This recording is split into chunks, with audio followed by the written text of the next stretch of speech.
Imagine training your entire life, risking your limb and entering the absolute deadliest magical tournament on the planet. Right. And doing all of that strictly so you can win the right to take a nap. It is, it's wild. It really is. Welcome to the Deep Dive. Today, we have a massive mission. We are unpacking an incredibly detailed 127-minute breakdown by the YouTube creator Bruce T.S. Yeah, and it chronicles the entire just wild and deeply subversive story of the anime Shaman King. Exactly. It's a monumental piece of media analysis. It really is. And what's fascinating here is how the series just completely dismantles everything you think you know about heroic. Oh, absolutely. We're so conditioned, as viewers to expect the classic protagonist, someone who screams at the top of their lungs, trains until their bones literally break. Right, the classic shonen trope.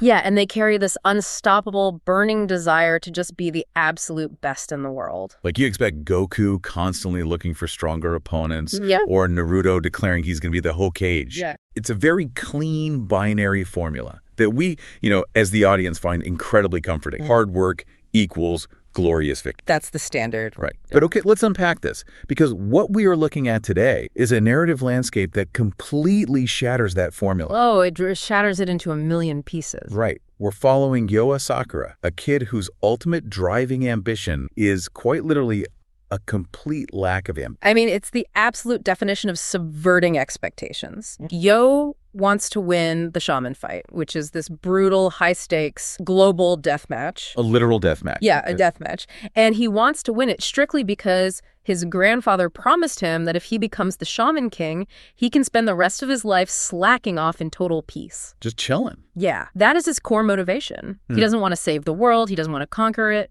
He just wants to be left alone. I love the analogy for this. He's like that guy who wants to become the CEO of a Fortune 500 company strictly so he can lock the door to the corner office and just sleep under the desk unbothered. That is exactly what he's doing. It's brilliant. We are diving into a story that mixes ghost battles, reverse feminism, religious cults, and the sheer absurdity of, raw, naked male friendship. Yes, all while actively making fun of the tropes we usually take incredibly. So, to really understand how bizarre this gets for you as the listener, we need to start by looking at the wildly dysfunctional core cast that surrounds our slacker protagonist. Right, because you really cannot understand Yo without understanding the people he attracts. Oh, for sure. His utter passivity acts like a magnet for chaos. So let's start with the grounding wire. Morty. Good old Morty. Yeah, Morty is a pint-sized, deeply cynical kid who basically carries the burden of being the only person with a functioning brain in his entire... Which, is a heavy burden. It's massive. Morty is supposed to be you, the viewer. He's the normal human reacting to absolute insanity. Exactly. Like, the story kicks off because Morty decides to take a shortcut through a local cemetery at night. Which is always... Right. Clearly, he's never seen a horror movie in his life. And he runs into Yo, who is just casually stargazing with a horde of fluting, glowing ghosts. And Morty has the completely rational reaction of screaming and running for his absolute life. As you do. But his curiosity gets the better of him, and he spends the next week toggling into full stalker. He's trying to prove to himself that he didn't hallucinate the dead. Which leads to a dynamic that immediately tells you everything you need to know about how this show views friendship. Oh yeah, this scene is unbelievable. Yo wants to confront some local delinquents in the cemetery, and to make sure Morty actually witnesses it and stops calling him crazy, Yo literally ties Morty to a tree. He ties his supposed best friend to a tombstone or a tree in the middle of a grave. Just uses a rope. In a graveyard full of angry gang members, just so the kid can't run away. It immediately establishes a really questionable moral. The so-called power of friendship here isn't about mutual respect and uplifting monologues. Not at all. Morty is constantly dragged into danger, beaten up, and used as a literal pawn by Yo. Yet, he remains the loyal observer. Right. But if you think Yo is a bad friend, that dynamic pales in comparison to the introduction of Anna. Oh, boy. Yeah, Yo's fiancée. Anna is terrifying. She is the true villain of the early series. She really is. When you look at standard trope, the female lead is usually the emotional anchor, right? Yeah. Or the healer. Or maybe the damsel in distress. Exactly. But Anna flips this entirely. The breakdown perfectly describes her brand of motivation as reverse feminism at its finest. That phrase is so good. It really captures it. She shows up at the hospital after Yo gets severely beaten in a fight, And she's not there to comfort him at all. No, she is there to inform everyone in the room that Yo is going to become Shaman King whether he likes. Because her dream is to be the first lady of the spirit world. She wants to live a life of immense, unimaginable luxury entirely on her husband. It's amazing. If we connect this to the bigger picture, Anna is the ultimate dictator. Oh, absolutely. She doesn't fight the battles herself. She subjects Yo to what the video calls gourmet physical torture to ensure he wins them for her. Gourmet physical torture. I mean, she forces him to run 50 laps with heavy lead weights strapped to his body. And if he even thinks about slacking off, the little house spirits she controls literally snitch on him. They're her little informants. She turns everyone around her into household staff. She's got Morty scrubbing floors. Yep. And later, she has a hardened gang leader cooking dinner under completely non-existent labor laws. She weaponizes domesticity. And that hardened gang leader being Ryu, of course. Ryu is such a fascinating character study. He really is. He starts off as a completely generic delinquent. He and his gang compensate for a profound lack of fatherly affection by wearing these ridiculous, gravity-defying, banana-shaped pompadours. It's quite the look. It is. Ryu is introduced simply breaking the gravestone of a 600-year-old samurai named Amidamaru. And mostly just out of sheer existential frustration and boredom. Right, exactly. Which turns out to be a very bad idea, because that gravestone belongs to the spirit who is about to become Yo's main partner. Right. Yo uses this technique called spirit unity, where he just lets a ghost possess his physical body, and he uses Amidamaru to slice Ryu's phallic pompadour right off his head with a single strike. It's completely humiliating for him. But the psychological fallout for Ryu is amazing. He goes from being this tough street thug to having a total existential crisis. He completely loses his identity. I mean, his hair was his entire persona. Yeah. So he ends up hiding in the ladies' bathroom of an abandoned bowling alley. As one does. That is where he hits rock bottom. And in that vulnerable state, he gets possessed by a vengeful lizard spirit named Tokajiro. Oh man, Tokajiro. Yeah, who holds a 600-year-old grudge against Amidamaru.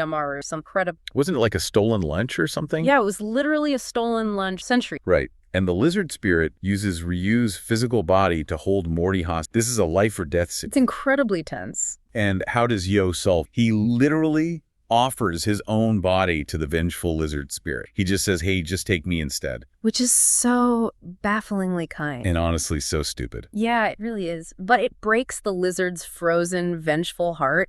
Yeah. The spirit actually starts crying. I love that. And after this massive spiritual hangover, Ryu wakes up and decides he wants to be a shaman too. Mostly because his attempts at picking up women keep ending in absolute disaster. Yeah, he thinks magic might help his dating life. And tying this whole bizarre found family together is Amidamaru himself. The samurai. Right. You'd think a legendary samurai ghost would be stoic and fierce. Yeah. But his backstory is tragically hilarious. He waited 600 years in the cemetery for his blacksmith best friend, Mosuke, to deliver a newly forged sword. He literally died of exhaustion. He is the absolute king of flaking. I mean, he waited 6 centuries because he didn't want to be the guy who left the meeting spot first. Yeah, it's just peak stubborn. Yo helps them reunite by letting Mosuke possess him to forge the rusted sword, and they have this deeply emotional, tear-filled man. But the best part is how Yo treats Amidamaru afterward. He treats him like a living Tamagotchi. He really does. He buys him ice cream, they hang out.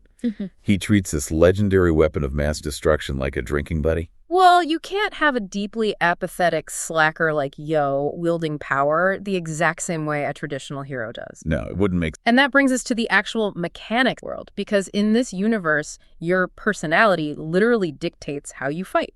Exactly. So let's transition from their weird personalities to the actual magic system. Okay. We start with basic spirit unity. That's what Yo does early on. He just lets Amidamaru enter his body and take the wheel. The ghost does all the driving. Right, Yo just provides the meat suit. Yeah. But then the tournament introduces a massive evolution called Oversouls. This is where the magic system gets highly conceptual. An oversoul is when a shaman takes their internal spiritual energy, their Furyuyoku, and manifests it outward by shoving a spirit, physical object. Pushing the ghost into a sword. Exactly. A tournament official from the Dobi tribe, a guy named Silva, basically forces Yo to learn this by bullying him in combat. Just beating him up until he figures it out. Right, until Yo instinctively pushes Amidamaru into his physical sword, creating this massive glowing blade. But here's what makes Oversouls fascinating for you to visualize. They require a physical medium that resonates with the spirit or the user. It has to have a connection. The object itself dictates the shape and the function of the power. It's not just generic energy blasts. Right, eventually Ryu uses his own giant thumb as a medium. Which is ridiculous. Completely. But to really understand how this system reflects character, we have to look at Yo's first major rival, Tao. Oh, Len is the quintessential edgy rival. Absolutely. He's rich, he dresses impeccably, and he literally slices a truck in half in the middle of traffic just because he refuses to wait for a green light. Waiting is for the weak in Len's mind. But more importantly, Len represents a fundamental thematic conflict in the series. It's empathy versus absolute utility. Len's ideology is incredibly tough. He preaches that ghosts are just they are objects used, drained of their energy, and discarded when they are no longer. Which completely, deeply offends Yo because, as we established, Yo treats Amidamaru with love. He buys the ghost. Len views relationship entirely as transaction power. He shows up at the cemetery, decimates Ryu's gang in seconds, and then turns to Yo. And Len reveals his own ghost. Right. Yeah. A giant, terrifying Chinese warrior named Basin who makes Amidamaru look like a delicate antique. That's quite the contrast. Len uses 100% of his spiritual power, completely shatters Yo's wooden sword, cancels his possession, and leaves Yo bleeding out on. It's a brutal, humbling beatdown. And when Len later attacks Yo at the hospital because beating him up once apparently wasn't enough for his ego, Len mocks Yo's bond with Amidamaru. He calls the samurai a useless. But the narrative vindicates Yo's empathy. It's exactly that platonic, man-on ghost love that allows Yo to trigger his own 100% sync rate and finally knock the rich kid out. It frames Yo's empathetic approach as functionally superior to Len's cold utility. Okay, but wait, I have to push back on this a little bit. I want to challenge Yo's good guy status here. Ask yourself, isn't Yo technically exploiting Amidamaru too? Just with a friendlier smile. That's an interesting way to look at it. I mean, he's still using a 600-year-old warrior to do all his heavy lifting, to fight his terrifying battle, and to take massive physical trauma, all so Yo can eventually achieve his ultimate goal of taking a nap. Right. Isn't Yo just the friendly startup CEO to Len's ruthless corporate raider? He's weaponized chilling out, but he's still profiting off the ghost's labor. That raises a brilliant and highly subversive point. Yo is absolutely engaging in the exact same powers. He is utilizing spiritual labor for personal gain. His management style is just softer. He provides better benefits like ice cream and companionship, but the core exploitation of the tournament remains intact. Yeah. And this contrast only grows more absurd when we meet the next rival, Horo. Oh man, Horo. This guy shows up at Yo's house, literally passed out, face down, and Yo revives him by aggressively shoving meat in. Which is certainly a choice. It is. Horo is a snow country hick and a passionate eco-shaman. His grand ambition for becoming Shaman King is to create a giant global field of plants for these tiny dwarf spirits called Minution. A goal that sounds distinctly like a hallucination brought on by eating bad mushrooms. Exactly. And Horo's medium for his Oversoul is a snowboard. He fights by sliding across dry asphalt, freezing zombies, and shooting ice. But his logic is so profoundly flawed. My favorite example of this is later during a filler arc. Oh, the forest fire.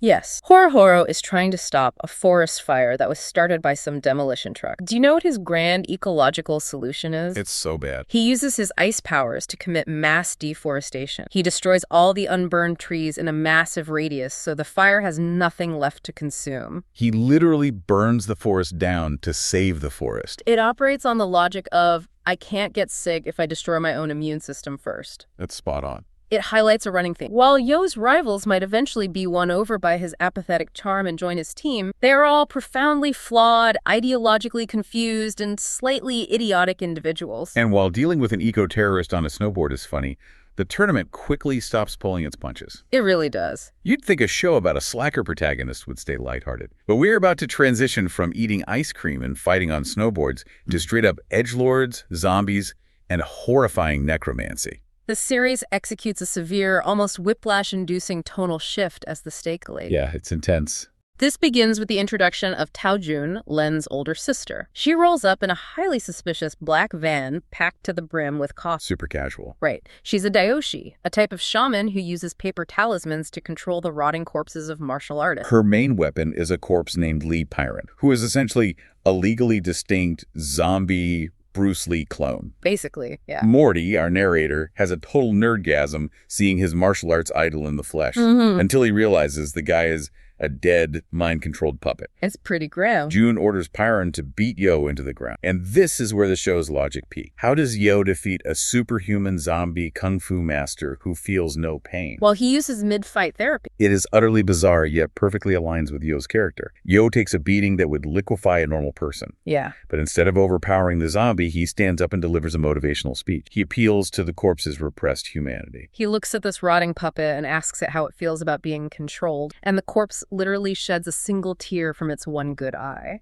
Here's where it gets really interesting, because it turns into peak daytime soap opera drama. Oh, completely. Yo uses emotional validation and couples counseling to wake a zombie from a 17-year coma. Pyron suddenly realizes he's dead, goes into a berserk existential crisis, and immediately tries to crush June, the girl who has been controlling his rotting body. And in a classic display of narrative Stockholm Syndrome, Yo has to step in, protect June, and help Pyron make spiritual peace with his old master. After all of that, Pyron decides he actually wants to voluntarily remain June's undead puppet. Twist. It is twisted, but it's just the appetizer for the real horror of the tournament. Faust the Eighth. Okay, we need to pause and prepare you for Faust. Faust the Eighth is a goth necromancer doctor. He looks like he hasn't slept or seen the sun since the late 1800s. Exactly. His entire consuming motivation for entering the shaman fight is to win the power of the Great Spirit so he can resurrect his dead wife, Eliza. Faust introduces a chilling new reality to the series. In this tournament, severe psychological trauma is a literal weapon. He chooses a graveyard for his fight against Yo, because subtlety is clearly dead in this universe. Completely dead. And he summons an army of skeletons. But Faust doesn't just attack Yo, he recognizes that Yo is too calm. So Faust targets the most vulnerable person in the room, Morty. And this scene, I still can't believe this was broadcast to kids. Either.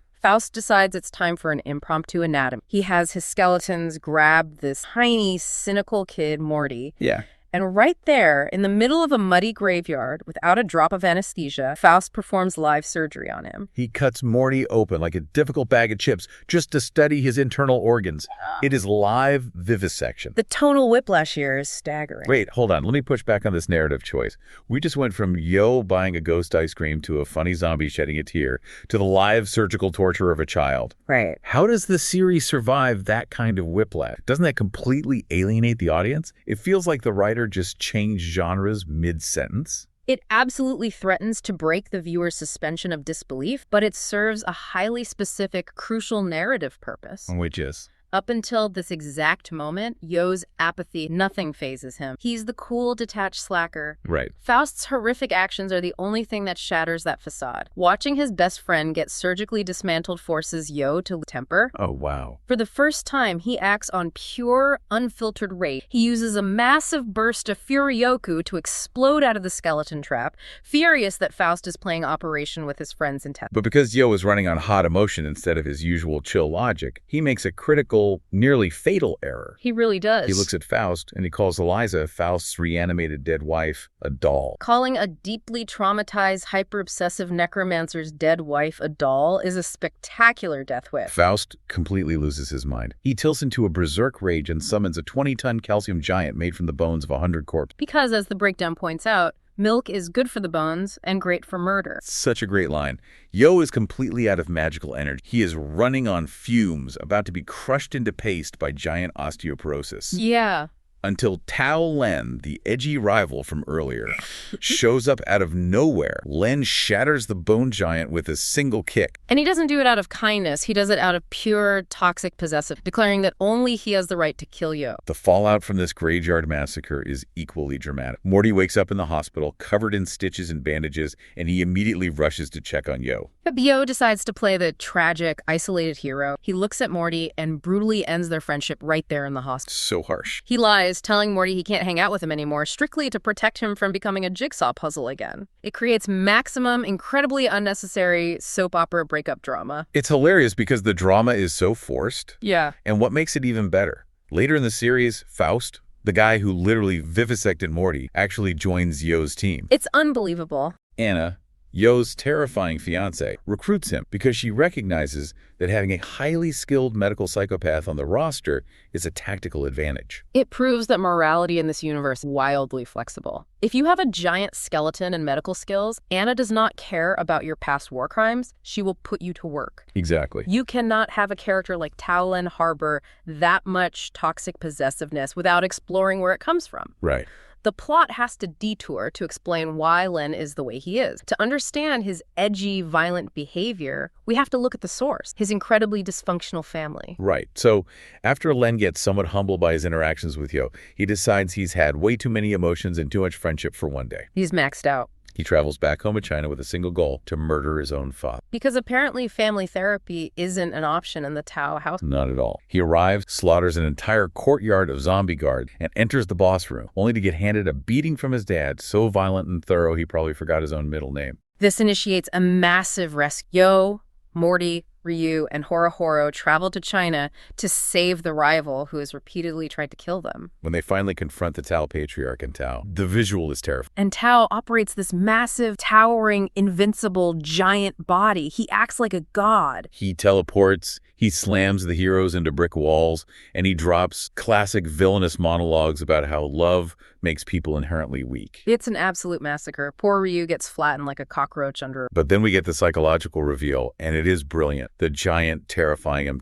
It's just an oversoul. It's an illusion of power. The real Tao steps out of the shadows, and he is just an average-sized, completely unremarkable middle-aged man with a massive, crippling inferiority complex. This is where the series shines. It literalizes psychological complexes. Absolutely. And Tao's family was exiled from the capital centuries ago. He carries the generational shame of that exile. So he literally built a giant spiritual mech suit to overcompensate for his deep-seated feelings of smallness and inadequacy. His giant oversoul is the ultimate psychological defense mechanism. When Len sees this, the illusion shatters. Len realizes his terrifying, godlike father is just a sad, deeply insecure man. So Len drops his own ego, summons a colossal oversoul of his own, and just starts beating up his dad. Unleashing years of repressed, no-hug frustration. It's like an episode of Succession, but instead of passive-aggressive boardroom meetings and stock manipulation, they're using giant energy dragons to work through their daddy issues. That's a perfect comparison, and the resolution to this brutal domestic violence is the sharpest satire in the show. Oh, the dinner scene. Yes, immediately after this death match, where a son literally attempts filicide against his father,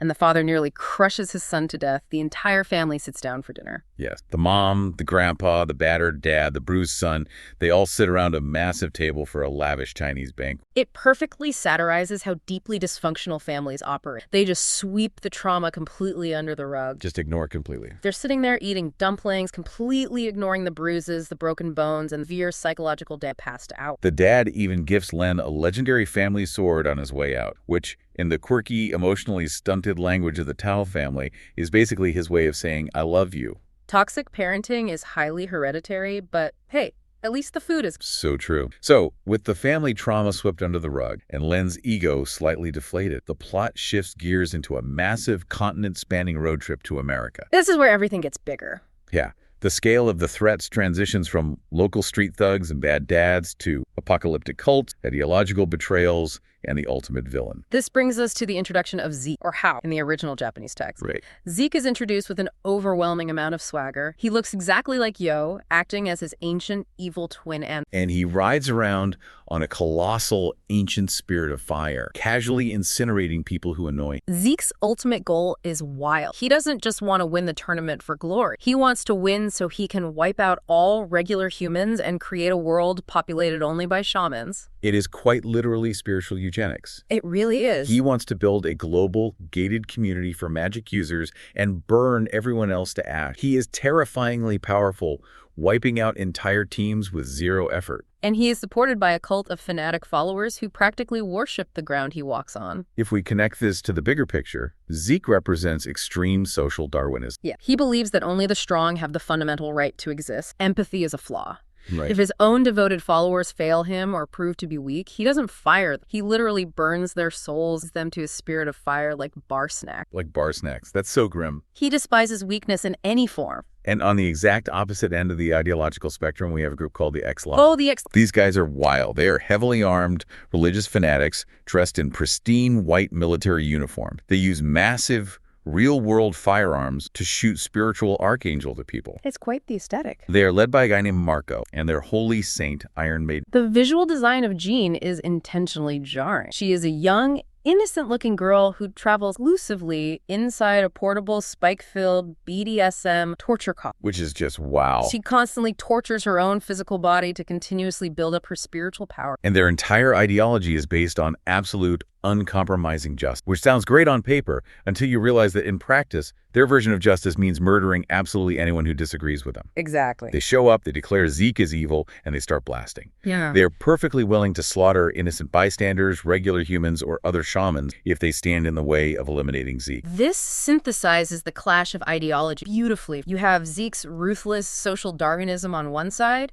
and the X-Law's extreme, fanatical, militarized justice. Right. It is a brilliant critique of extremism in any form. And right in the middle, you have Yo's group of laid-back misfits. They are the only faction in this entire global tournament not actively trying to commit mass murder. Which really makes you think. So what does this all mean for you as the viewer? It forces you to look at these factions and ask yourself, what does true heroism actually look like here? Yeah. Because there's an incredible irony that the good guy, the X-Laws, the ones dressed like angels fighting the devil, are arguably just as terrifying, if not more terrifying, than the main villain. They completely obliterate the moral lines of the story. And this ideological blender, this trap of extremism, Yeah. is perfectly tragically illustrated through the character of Lyserg. Traumatized British boy with the green clothes, the questionable haircut, and the dousing pen. He fights using this cute, sugar-addicted fairy spirit named Chloe. We find out early on that Zeke murdered Lyser's parents in cold blood, leaving this kid with deep-seated psychological trauma and a desperate, all-consuming thirst for revenge. Lyserg initially joins Yo's group, but he is a psychological tick. He has severe trust, primarily because Yo has the exact same faith. The man who murdered. Right. As the journey across America gets harder and Zeke's godlike power becomes more apparent, Lyserg's mental stability crumbles. He watches Yo constantly offering mercy to their enemy. There's a scene where they get attacked by a literal vampire shaman named Boris. Yeah. And after they defeat him, Yo refuses to let anyone kill the vampire.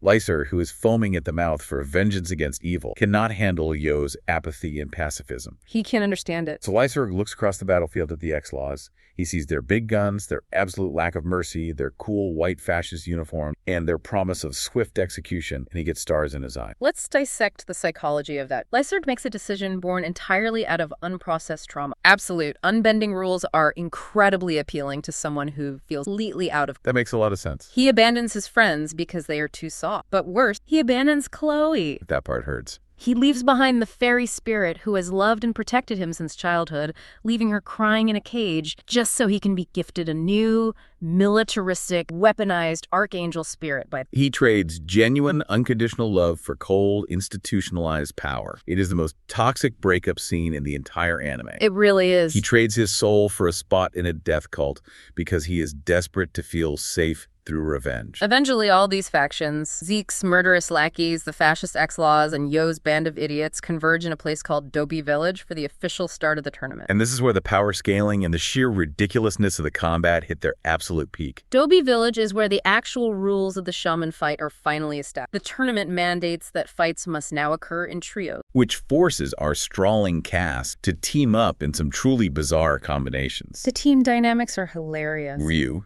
the delinquent, unleashes his ultimate Oversoul, Yamada no Orochi, which is a massive 8-headed snake. And what profound heroic ideal motivates this incredible display of magic power? Unrequited love.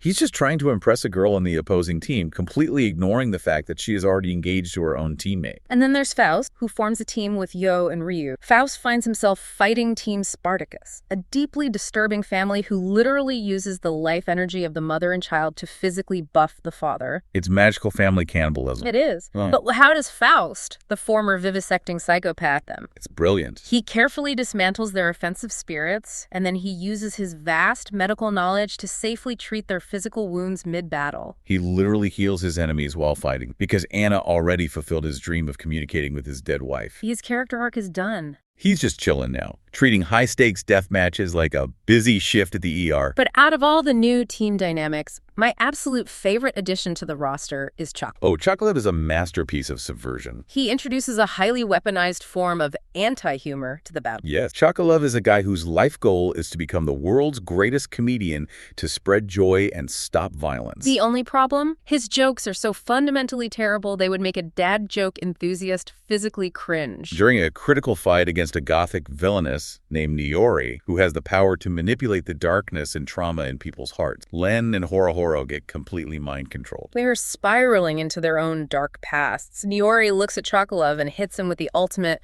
soul-crushing psychological truth. She tells him he isn't funny. And that no one will ever laugh at his jokes. It is a psychological strike designed to destroy his core identity. But Chocolove uses this brutal reality check as fuel. Instead of giving up, he drops a pun so unfunny, so inherently agonizingly terrible, that the pure secondhand embarrassment literally snaps the mind control over his friends. They wake up out of sheer cringe. Yeah. Their bodies reject the mind control because the joke was that bad. It's incredible. And the absurdity of the tools used in this tournament doesn't stop with bad jokes. We have to talk about Morty's laptop. Oh, yeah. This is a crucial moment for understanding the show's relationship with standard magical tropes. It is a pinnacle early 2000s anime moment. During a filler arc, the group gets attacked by a gang of anti-spirit televangelists. Right. Morty, our completely useless narrator who possesses zero innate shamanic ability, accidentally gets possessed by Mosuke, the legendary blacksmith ghost who forged Amidamaru's sword.